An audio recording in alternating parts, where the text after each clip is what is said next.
Straight line पर आज से लगभग 1 साल पहले जब हम ये कहते थे कि पहाड़ी कबीला के लोगों को एसटी स्टेटस मिलने जा रहा है, और उसके बाद ये भी हम कहते थे कि 10% होगा, 4% होगा, और ये सब चीजें जब हम कहते थे तो बहुत सारे लोग नीचे कमेंट्स में ये कहा करते थे कि ये आपका ख्वाब है, ख्वाब ही रहेगा और ये कभी हकीकत में नहीं बदलेगा।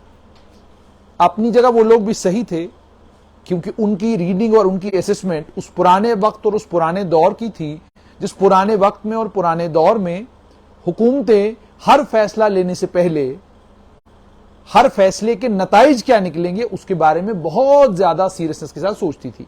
लेकिन अब चूंकि वक्त और दौर बदल चुका है और अगर आपका केस सरकार के सामने है और केस बड़ा ताकतवर है, मजबूत है, तो सरकार ये वो वाली है जो फौरन फैसला लेती है। फैसला ले लिया गया, बिल लोकसभा में पहुंच चुका है, पेंडिंग है वहां पर। 31 जुलाई तक सदन को स्थगित कर दिया गया है और 1 अगस्त को दोबारा से सदन शुरू होगा, इस तरह की जानकारी है। और जो मेरी इत्तला है उसके मुताबिक अगस्त के महीने में इस बिल का पास होना लगभग तय है, क्योंकि एनडीए के पास ब्रूट मेजॉरिटी है 303 की। उस मेजॉरिटी के चलते उनके लिए बिल पास करना कोई मुश्किल काम नहीं है। और 15 अगस्त को ये भी जो सूत्र बता रहे हैं, शायद प्रधानमंत्री नरेंद्र मोदी अपने संबोधन में भी इस बात का जिक्र करें कि किस तरीके से उन्होंने 2 समुदायों के बीच में एक लंबे समय से जो तनातनी चलती आ रही थी, उस तनातनी को खत्म करने के लिए पहाड़ी कबीला के लोगों को जो रजौरी पुंछ से लेकर करना, मेंढर, कुपवाड़ा तक फैले हुए हैं, उन्हें एसटी स्टेटस दिया है। एक गलती मैंने लल्लन टॉप के शो में की थी, उसको ऑनलाइन आपके साथ जुड़कर करेक्ट भी करना चाहूंगा, और मुझे एक बड़े सीनियर ऑफिसर ने आज करेक्ट भी किया। उन्होंने कहा कि आपने उस इंटरव्यू में यह कहा कि 9 सीटें जो हैं वो रजौरी पुंछ में एसटी रिजर्व्ड हैं। तो वहां मेरी थोड़ी गलती यह है कि 5 ही सीटें वहां रिजर्व्ड हैं और बाकी 4 सीटें जो हैं वो कश्मीर में और बाकी इलाकों में हैं। तो 5 सीटें रिजर्व हैं एसटी के लिए, और बाकी जो 4 सीटें उस इलाके में हैं उन पर क्या कुछ है उसके लिए मेरे साथ बात करने के लिए हल्ला बोल एक कमाल का प्लेटफॉर्म है पुंछ के इलाके में। उस पहाड़ी इलाके की नुमाइंदगी करता है हल्ला बोल, और उसके एडिटर इन चीफ जमरुद मुगल मेरे साथ हैं। मुगल साहब, बहुत बहुत शुक्रिया। सबसे पहले तो मुझे ये बताइए कि पुंछ में क्या रद्द अमल है, जो ही ऐलान हुआ और उसके बाद जब बिल लोकसभा में पेश किया गया उसके बाद वहां पर क्या रद्द अमल देखने को मिला आपको? बहुत शुक्रिया जुनैद भाई। जैसे आपने पहले ही कहा कि लगता था कि ये नहीं होना है, नामुमकिनात में से कुछ चीज़ें लगती थीं, उसमें से एक ये भी था कि पहाड़ियों को रिजर्वेशन में एसटी स्टेटस देने में सरकार कह तो रही है, भारतीय जनता पार्टी के प्रदेश अध्यक्ष कह तो रहे हैं, लेकिन रिजर्वेशन उनको दी नहीं जाएगी।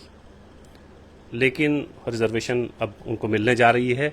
बिल पेश होने का मतलब मैं ये समझता हूं कि बिल पास होना है, जैसे आपने कहा भी कि कोई परेशानी उनको होगी नहीं। अब बात करते हैं राजौरी पुंछ की, जहां का बेशतर इलाका जो है पहले से एसटी में है, जो बचे कुचे हैं वो एसटी में आ जाएंगे। तो अब जो हम लोग समझ रहे हैं वो ये है कि पूरा का पूरा राजौरी और पुंछ ये पूरा इलाका रिजर्व हो जाएगा। रद्द अमल किस तरह का है राजौरी में आपने देखा ही है। राजौरी में जबरदस्त तरीके से एहतजाज हो रहे हैं। पुंछ में कोई उतना बड़ा प्रोटेस्ट नहीं हो पाया, लेकिन प्रोटेस्ट ना होने का मतलब ये नहीं है कि लोग नाराज नहीं हैं। लोग पुंछ के, मेंढर के, सुरनकोट के, वो बिरादरी जो पहले से रिजर्वेशन में शामिल है, वो लोग नाराज हैं। सड़कों पर नहीं निकले हैं, बाहर निकल के एहतजाज नहीं किया है, राजौरी में एहतजाज हुए हैं। तो नाराजगी तो है, और ये नाराजगी मुझे लगता है कि भारतीय जनता पार्टी को इस चीज़ का अच्छे से एहसास है कि ये नाराजगी हमें मोल लेनी है इस शर्त पे कि पहाड़ी हमारे साथ जुड़ेगा। भारतीय जनता पार्टी को ये लगता है, और बहुत हद तक इसमें सच्चाई भी है, कि भारतीय जनता पार्टी के बड़े गुज्जर कबीले के, गुज्जर बकरवाल कबीले के बड़े चेहरे कभी भी बीजेपी के साथ नहीं जुड़ पाए। चाहे आप मियाँ फैमिली ले लें, चाहे आप राणा फैमिली ले लें, एजाज साहब ले लें, जिनके पीछे 10-20 हज़ार 50 हज़ार लोग हैं, जिन्होंने कई सालों तक पार्लियामेंट में भी, असेंबली में भी गुज्जर बकरवाल कबीले की नुमाइंदगी की है, उनमें से एक शख्स भी बीजेपी में इस वक्त नहीं है। तालिब साहब डायरेक्ट बीजेपी में हैं, लेकिन बाकी जो लोग हैं वो बीजेपी के साथ जुड़ नहीं पाए। तो बीजेपी को ये लगता है कि गुज्जर बकरवाल कबीले का वोट तो वैसे भी हमें नहीं मिलना है, तो क्यों ना हम पहाड़ियों को अपने साथ जोड़ें, और मुझे लगता है कि उसका फायदा इनको होने वाला है। ये आपको महसूस होता है। मुझे जमरुद साहब ये भी बताइएगा कि आपने जो शहरदारान पुंछ है उनसे भी बात की होगी। शहरदारान पुंछ क्या कह रहे हैं? क्या उनको ये लग रहा है कि इस एसटी स्टेटस के मिलने के बाद जो एक तजाद था, जो एक तनाव था गुजरों और गुज्जर बकरवाल कबीला और पहाड़ियों के बीच में इस इलाके में, क्या उस तनाव के बढ़ने की पॉसिबिलिटी है? या आपको लगता है कि जब इसके परम्यूटेशन कॉम्बिनेशन आ जाएंगे कि भाई पहाड़ियों का इंटैक्ट है, गुज्जर बकरवाल कबीले का इंटैक्ट है, पहाड़ियों को अलग से मिल रहा है, तो शायद उसके बाद फिर ये खलिश उतनी ना हो और ये जो प्रदर्शन हो रहे हैं, हंगामे हो रहे हैं, खत्म हो जाएंगे? जुनैद भाई, ये प्रदर्शन करने का हक तो सबको है, और जो प्रदर्शन कर रहे हैं मैं उनके साथ खड़ा हूं। और अगर कोई एक शख्स भी कहीं बाहर खड़ा होके किसी के सरकार के खिलाफ या किसी के खिलाफ भी उस दायरे के अंदर रह के प्रोटेस्ट कर रहा है, तो हमें उसका साथ उसको मानना चाहिए। अब ये प्रोटेस्ट जो लोग कर रहे हैं, इनको सेटिस्फाई करने का काम किसका है? सरकार का। अभी तक ना आपके पास कोई ड्राफ्ट है ना हमारे पास है कि भाई ये है क्या आपने राजौरी पुंछ पूरा का पूरा रिजर्व कर दिया है? क्या गुज्जर बकरवाल के अलावा जितने लोग हैं राजौरी पुंछ के वो सारे इसमें शामिल हैं? क्या वहां के सैयद इसमें शामिल हैं? क्या वहां के मुगल इसमें शामिल हैं? क्या वहां के बांडे? क्योंकि वहां पे बाकायदा कश्मीरी फैमिलीज हैं जो कश्मीर से राजौरी और पुंछ के इलाके में बसी हैं। उनको क्या आपने शामिल किया है उसमें या नहीं किया है? तो अभी तक कोई ड्राफ्ट हमारे सामने है ही नहीं है। तो सरकार ने, मुझे लगता है कि सरकार को इतना डिले नहीं करना चाहिए था। चीजें बिल्कुल साफ हमारे साथ सामने आ जाती तो फिर उस तरह हम चीजों को समझने की कोशिश करते। जो लोग प्रोटेस्ट कर रहे हैं वो उनका ये मानना है कि ये जो 10% हमारे पास है ये इंटैक्ट है, लेकिन ये कौन कह रहा है? रविंदर रैना यही कह रहे हैं ना, और ये कह रहे हैं तालिब चौधरी जो बीजेपी में है। वही लोग जिन्होंने पहाड़ियों को रिजर्वेशन दिलवाई है या उस जद्दोजहद में शामिल रहे हैं, वही लोग कह रहे हैं कि भाई आपका 10% इंटैक्ट है। अब वो 10% है या नहीं है, तीन चीजें हैं। नंबर एक, नेशनल लेवल पे जितनी भी पोस्ट होंगी उसमें पहाड़ी शामिल हो गए, वो एसटी में आ गए। नंबर दो, 10% रिजर्वेशन आ गई जो स्टेट की रिजर्वेशन है, उसमें बताया जा रहा है कि एसटी अलग होंगे और मतलब गुज्जर बकरवाल गद्दी सिप्पी शीना एसटी अलग होंगे, और ये पहाड़ी जो हैं कोलीज और गदा ब्राह्मण ये लोग अलग होंगे। अब तीसरी अहम चीज ये है जो है पॉलिटिकल रिजर्वेशन। जैसे आपने शुरू में कहा 9 सीटें हैं, अब 9 पे क्या पहाड़ी इलेक्शन लड़ेगा? रविंदर रैना साहब की सुने तो लड़ेगा, बिल्कुल पॉलिटिकल रिजर्वेशन उनको मिल गई है। गुज्जर बकरवाल कबीले ने कभी भी, आप अगर इनकी पूरी, लेकिन यहां पर आपको रोककर जमरूद साहब आपसे ये कहना, अगर आप जम्मू कश्मीर रीऑर्गेनाइजेशन के कानून को देखेंगे, कानून की कल ही एक और बिल वहां पर पेश हुआ है लोकसभा में, Jammu Kashmir reorganisation amendment act 2023। उसमें जो तरमीम की जा रही है उसमें एसटी के खाने में 9 सीटें दिखाई गई हैं। जब आप एसटी के खाने में 9 सीटें दिखा रहे हैं तो इसका मतलब साफ तौर पर यह कि ये 9 सीटें शेड्यूल ट्राइब की हैं। उसमें कोई ये नहीं है कि जी फलां को है और फलां को नहीं है। इसका मतलब साफ तौर पर यह है कि पहाड़ी इलेक्शन लड़ेगा। इसका मतलब ये हो गया कि जो पहाड़ी कबीला के लोग हैं, मिसाल के तौर पे इस वक्त जो पहाड़ी हैं, सैयद हैं, कश्मीरी फैमिलीज जो वहां रह रही हैं, कोई भी इनमें से एसटी का सर्टिफिकेट जिसको मिल गया वो इलेक्शन लड़ सकता है, क्योंकि रीऑर्गेनाइजेशन एक्ट का में कहीं नहीं लिखा उन्होंने 9 के आगे एसटीजी या एसटीपी। जुनैद भाई, मैं यही कह रहा था। मैं ये कह रहा हूं कि जो गुज्जर बकरवाल कबीले की तहरीक है, उस तहरीक ने कभी रिजर्वेशन की मांग ही नहीं की है। ये सड़कों पर जो लड़के आपको दिख रहे हैं, चाहे वो राजौरी में हों चाहे वो कश्मीर में हों, इनमें से किसने इलेक्शन लड़ना है? राजौरी में से गुफ्तार चौधरी इलेक्शन लड़ेगा, एक आदमी। अगर आप कश्मीर चले जाएं तो तालिब जो पीडीपी में हैं, तालिब हुसैन चौधरी, वो इलेक्शन लड़ेंगे। तो ये 2 लड़के तो प्रोटेस्ट में नहीं है ना। तो इलेक्शन तो 2 लड़कों ने लड़ना है, प्रोटेस्ट में ज्यादा लोग शामिल हैं। उनको इससे कोई गरज नहीं है कि ये 9 जो सीटें हैं इसमें मुश्ताक बुखारी, सुहेल मलिक, शाहनवाज चौधरी और चौधरी मोहम्मद अकरम इलेक्शन लड़ेंगे। इससे कोई गरज नहीं है। उनको ये है कि हमारा मुस्तकबिल, हमारे बच्चे। मैं अभी थोड़ी देर पहले आप ही के यहाँ ऑफिस में बैठ के मैं बात कर रहा था कि कोटा विद इन कोटा जो है वो अगर सुप्रीम कोर्ट में ये चले जाते हैं तो उसका क्या हश्र होना है। एक डर गुज्जर बकरवाल कबीले को, जो मेरी बात उनसे होती है, हमने उनसे ये कहा कि आप तो शुरू में ये कहते थे हमारी थाली में छेद नहीं होना चाहिए, हमारी रोटी नहीं छीनी जानी चाहिए, तो बाकी ठीक है आप करते हैं तो करें। मैंने कहा जब उन्होंने कर दिया, आपकी थाली में छेद नहीं हुआ, आपकी रोटी नहीं छीनी जा रही, तो फिर आप प्रोटेस्ट क्यों कर रहे हैं। उनका यह कहना है कि हम सुप्रीम कोर्ट जाएंगे, सुप्रीम कोर्ट ने कोटा विद इन कोटा का क्या हश्र करना है ये हमें पता है। उसके बाद ये होगा कि 10% गुज्जर बकरवाल, गद्दी सिपी शीना, 8% पहाड़ी, रिजर्वेशन हो जाएगी 18%, तो सारे उसमें आ जाएंगे। तब इनको ये दिक्कत होगी कि सुंदरबनी, नौशहरा या जम्मू में रह रहे पहाड़ी लोगों के साथ इनके बच्चे compete कर पाएंगे या नहीं कर पाएंगे। सबसे बड़ा डर गुज्जर बकरवाल कबीले को ये है, इलेक्शन का नहीं है। इलेक्शन तो 5-6 सीटें ये पहले भी जीतते थे, 5-6 सीटें गुज्जर बकरवाल, 11 लोग भी गुज्जर बकरवाल कबीला से जीत कर आए हैं। जब 11 जीते हैं तो 5-8 तो मतलब 11 रहते हैं, तो वो तो मसला ही नहीं इनके लिए। मसला ये है कि जो यूनिवर्सिटीज में इस वक्त पढ़ रहे हैं उनका क्या होना है, जो नीट क्वालिफाई कर रहे हैं उनका क्या होना है। चलिए हमने जो यूपीएससी है उसमें मान लिया कि चलिए एक आधी लड़का आता है तो वो एक आध कभी इस कबीले का आ गया या उस कबीले का आ गया, लेकिन उसके अलावा भी तो बहुत सारी मराहत है ना। और प्रोटेस्ट करने वालों को मेरा सवाल ये है जुनैद भाई आपके इस चैनल से, प्रोटेस्ट करने वालों को आप समझाने में क्यों नाकाम हो रहे हैं कि आपके साथ हमने छेड़छाड़ नहीं की है।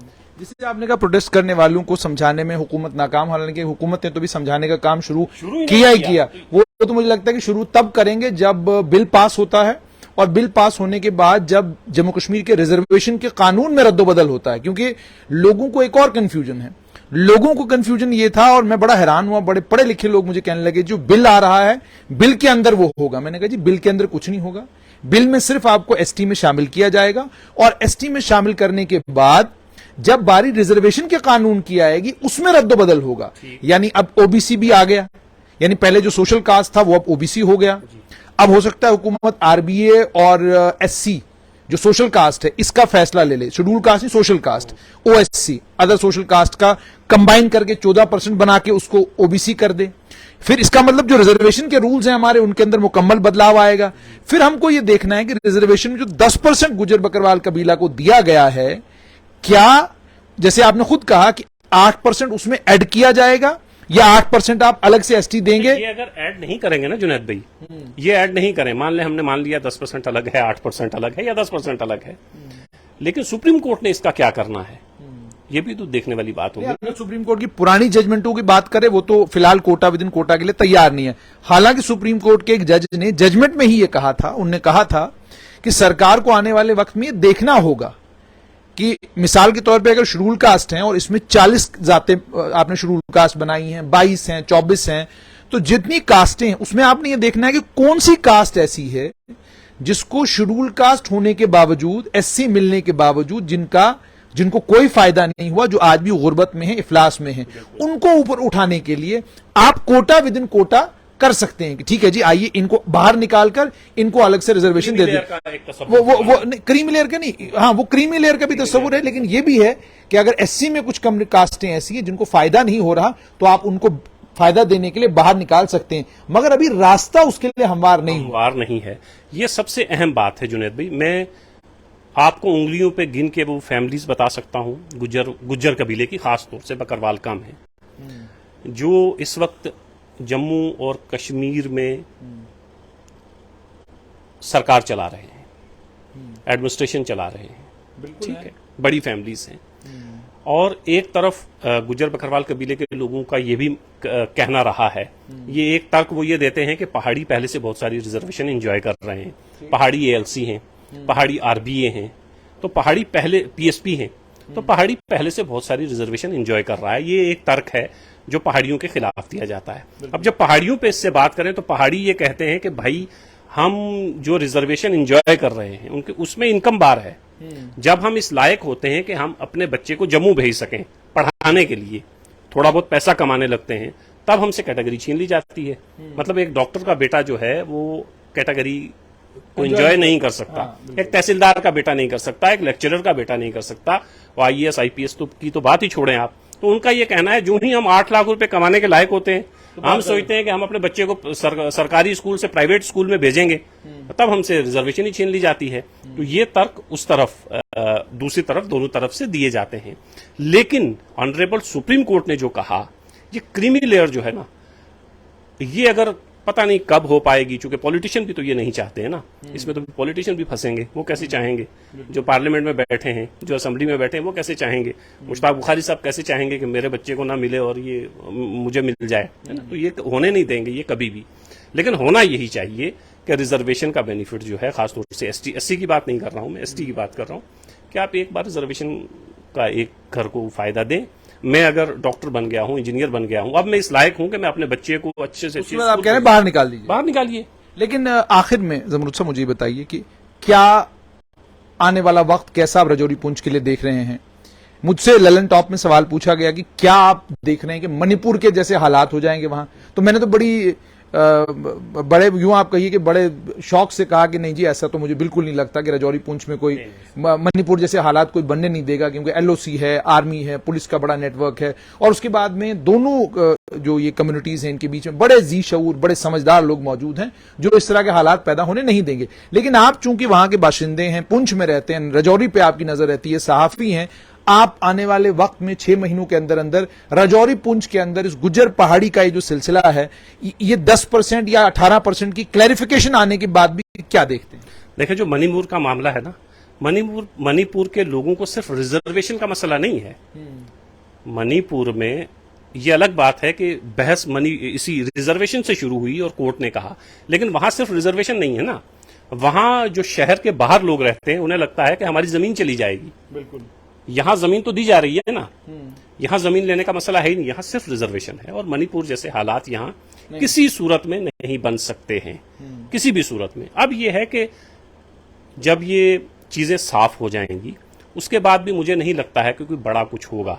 इसका फायदा यकीनन बीजेपी को होने वाला है, इसका फायदा यकीनन, जैसे मैं सियासी तौर पे बीजेपी को इसका जबरदस्त फायदा होगा। और ये लोग जितना इलेक्शन जल्दी करवाएंगे उतना फायदा होगा इनको, क्योंकि पहाड़ियों को लगता है कि 40-50 साल की हमारी जो तहरीक है उसको कामयाबी मिली है। और इस वक्त पहाड़ी ये सोचते हैं कि जितनी भी सरकारें इससे पहले रही हैं, यहां भी और वहां दिल्ली में भी जितनी भी सरकारें रही हैं, हमारे हक में अगर कोई सरकार आई है तो वो भारतीय जनता पार्टी है। तो इस वक्त आंखें बंद करके पहाड़ी भारतीय जनता पार्टी को वोट देने को तैयार है। और पहाड़ियों को ये लगता है कि हमारे साथ पहली बार कोई ऐसी सरकार आई है जिसने इंसाफ किया है। इससे पहले कि कोई नया मामला सामने आए, इससे पहले कि पहाड़ियों को ये लगने लगे कि भाई ये सब तो ठीक है लेकिन बीजेपी में और भी तो बहुत सारी चीजें हैं जिनकी तरफ हमें देखना है, इससे पहले कि पूरे हिंदुस्तान का माहौल कुछ इस तरह का बने कि पहाड़ियों को ये लगे कि सिर्फ पहाड़ी रिजर्वेशन नहीं है, इसके अलावा भी बहुत सी चीजें हैं जिन पर हमें देखना है। और आगे आने वाले दिनों में और हालात किस तरह के पूरी हिंदुस्तान के बनने वाले हैं, तो पहाड़ी ये सोचने पे मजबूर हो जाए उससे पहले अगर इलेक्शन हो जाते हैं तो फायदा होगा भारतीय जनता पार्टी को। बहुत बहुत शुक्रिया। तो आपने सुना कि हल्ला बोल के editor in chief Jamrud Mughal का ये कहना है कि अगर फौरन असेंबली के इंतखाबात इस रिजर्वेशन के बाद होते हैं तो सीधा सीधा फायदा बीजेपी को। बिल्कुल सही, दुरुस्त फरमा रहे हैं, मुझे भी यही लगता है। और मुझे ये भी लगता है कि ये फायदा इतना होने वाला है जितना शायद बीजेपी ने सोचा भी नहीं होगा, क्योंकि कहते हैं लोहा गर्म है तो मार दीजिए हथौड़ा। तो बहुत सारे लोग एनालिसिस कर रहे हैं, म्युनिसिपैलिटी इलेक्शन की तैयारी है, उसके अलावा पंचायत के इलेक्शनों की तैयारी है। मगर मैं बदस्तूर एक बात कहता रहा हूं और आज फिर उसको रिपीट करूंगा कि बईद नहीं है कि आपको सितंबर के महीने में या अक्टूबर के महीने में अचानक इलेक्शन कमीशन एक प्रेस कॉन्फ्रेंस करके कह दे कि 15 नवंबर से या 10 नवंबर से जम्मू कश्मीर में असेंबली के इंतखाबात होने जा रहे हैं और हम बड़े पैमाने पर उसकी तैयारी कर रहे हैं। ये कोई बड़ा मामला नहीं है, क्योंकि आपने अगर बीजेपी का काम करने का तरीका देखा होगा तो जब हमने असेंबली के इलेक्शनों की तैयारी की तब यहां पंचायत और म्युनिसिपैलिटी के इलेक्शन हो गए, और अब जब पंचायत और म्युनिसिपैलिटी के इलेक्शनों की तैयारी हो रही है तो कोई सरप्राइज नहीं होगा कि अचानक बीजेपी कह दे कि जनाब जम्मू कश्मीर में असेंबली के इंतखाबात होने जा रहे हैं। मगर मेरी गुजारिश गुजर बकरवाल कबीला और पहाड़ी कबीला के दोनों तरफ के नौजवानों से भी और जी शऊर समझदार लोगों से भी, पहाड़ी कबीला की एक लंबी चौड़ी लड़ाई उन लोगों ने भी लड़ी है। गुर्बत पहाड़ी कबीला के लोगों में भी बेपनाह है। आप राजौरी पुंछ के इलाके में पिछले दिनों आपको मैंने दिखाया भी था कि प्रधानमंत्री आवास योजना में सबसे ज्यादा घर जम्मू कश्मीर में राजौरी और पुंछ के इलाकों में बन रहे हैं। इसका मतलब ये कि कच्चे मकान आज भी उस राजौरी पुंछ के इलाके में हैं। और उसमें भी जब मैंने उसका तखमीना किया तो एसटी बिरादरी के लोगों के एसटी बिरादरी के लोगों के मकान बहुत सारे बन रहे हैं। और जब मैं इस इलाके में फिरा भी तो गुर्बत पहाड़ियों के घरों में भी बेइंतहा है। उस गुर्बत को दूर करने के लिए, उस इफलास को दूर करने के लिए, इस एसटी स्टेटस के मिलने के बाद अगर फायदा होता है तो फिर तो बहुत अच्छी बात है। फिर तो आप यूं समझ लीजिए कि ये पूरे का पूरा इलाका जो है इसमें इनकलाब आ जाएगा। मगर देखने को क्या मिला? देखने को यह मिला कि शेड्यूल ट्राइब गुजर बकरवाल कबीला को मिला। मगर आज भी जब मैं राजौरी पुंछ के इलाके में जाता हूं, हापतनाड़ का एक इलाका अनंतनाग में है, वहां जाता हूं, कुपवाड़ा के इलाके में, दूर दराज इलाकों में कहीं घूमता हूं, कहीं कोई गुजर या बकरवाल कबीले का आदमी मुझे मिलता है और जब मैं उनका लिबास देखता हूं, हालांकि मुझे बड़ा फख्र है जिस लिबास में वो घूमते हैं, जिस तरीके से वो चलते हैं और जिस तरीके से बाइज्जत तरीके से अपनी रोटी कमाते हैं। मगर हम कहते हैं वक्त के साथ बदलाव, यानी आप अगर खाना बदोश हैं और आपने अपना मकान बना लिया तो यह आज के वक्त और आज के दौर के हिसाब से लोगों की तरक्की मानी जाती है। आप किराए के मकान में जब तक हैं लोग कहते हैं जी ये कौन है जी, ये किराए के मकान वाले हैं। जब आपका अपना मकान हो जाता है लोग कहते हैं जी अब ये बस गए फलानी जगह। तो जिस तरीके से गुज्जर कबीला के लोगों ने, आप देखें आज भटिंडी आप चले जाएं, सुंजवा, राजौरी, पुंछ, किसी भी जगह चले जाएं, अल्लाह के फजल करम से बहुत तरक्की कर रही है। गुज्जर कौम बहुत तरक्की कर रही है। लेकिन गुर्बत आज भी है, इफलास आज भी है। बकरवालों में खासतौर पर गुर्बत बहुत ज्यादा है। मतलब ये एसटी 91 में मिला, लेकिन 2023 में भी आज भी अस्पतालों में बकरवालों के साथ, गुजर कबीला के लोगों के साथ क्या होता है वो मैं और आप जानते हैं। आज भी ज़रबुल मिसल जब लोगों को देनी होती है तो उनके मुंह से क्या निकलता है वो आप और मैं जानते हैं। यानी अगर आज भी स्टिग्मा जुड़ा हुआ है गुजर बकरवाल कबीला के साथ तो इसका मतलब 91 में मिली हुई रिजर्वेशन का कोई बड़ा फायदा इस तबके को हुआ हो ऐसा नजर नहीं आता। अभी बड़ा काम इस कम्युनिटी में करने वाला है। अब अगर हुकूमत ने यह तजवीज किया है कि पहाड़ियों को भी एसटी दिया जाए तो हम ये सोचेंगे रातों रात इनकलाब आ जाएगा और सभी पहाड़ियों के बच्चे आईएएस अफसर बन जाएंगे, सबको नौकरियां मिल जाएंगी। ये भी आप मानिए कि ये भी मुमकिन नहीं है, पॉसिबल नहीं हुआ। एससी कम्युनिटी को इतने सालों से रिजर्वेशन है, लेकिन आज भी एससी कम्युनिटी में आपको बड़ी तादाद मिलेगी लोगों की जो गुर्बत की रेखा से भी नीचे हैं। तो इसलिए मुझे लगता है कि हुकूमत ने बिल असेंबली के सामने रखा है।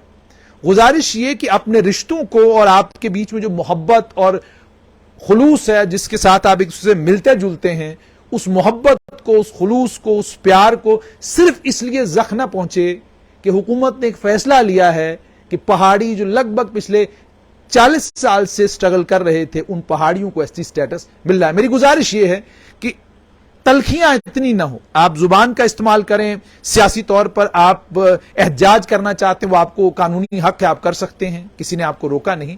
लेकिन पहाड़ी लोग भी इस बात का ख्याल रखें कि कोई ऐसी जुबान इस्तेमाल न की जाए जिससे किसी के एहसास मजरूह हो, जिससे किसी का दिल टूटे, दिल शिकनी हो।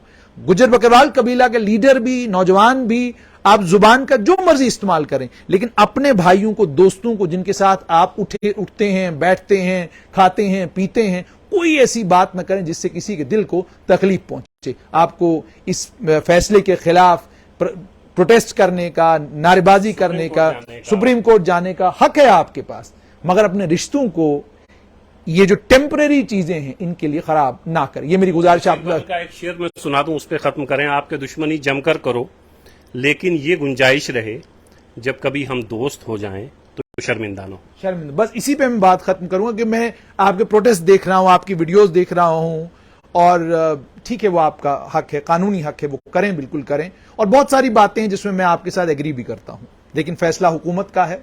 बिल आप जानते हैं कि पार्लियामेंट में है और ऐन मुमकिन है कि अगस्त के महीने में बिल पास भी हो जाए। सिर्फ गुजारिश यही कि अपने जो भी आप प्रोटेस्ट करें उसमें उन अल्फाज का इस्तेमाल न करें जिससे आपका पड़ोसी, आपका भाई, आपके साथ चलने वाला, बैठने वाला, खाने पीने वाला जो है उसके जज्बात मजरूह हो या उसके दिल को तकलीफ पहुंचे।